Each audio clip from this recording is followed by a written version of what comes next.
Una disinfestazione larvicida a tappeto all'inizio di marzo e poi altri 2 interventi in estate per eliminare le zanzare adulte in tutti i comuni.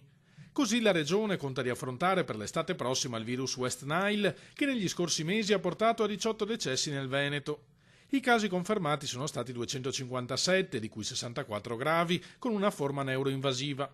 L'ultimo contagiato risale alla fine di settembre, ma il monitoraggio, che avrebbe dovuto concludersi a ottobre, continuerà per tutto il mese in corso, in considerazione del protrarsi delle condizioni climatiche favorevoli al proliferare degli insetti. Va potenziato il rapporto con i comuni, perché ciascuno prenda coscienza, di quelle che sono le cose che si devono fare.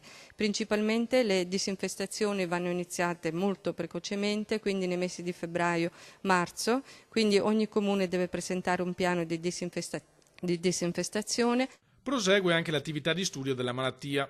A Venezia nelle scorse ore si sono confrontati esperti del mondo scientifico, del Ministero della Salute, delle ULSS e delle diverse regioni europee interessate dall'emergenza che ha colpito non solo Veneto ed Emilia-Romagna ma buona parte dell'Europa balcanica.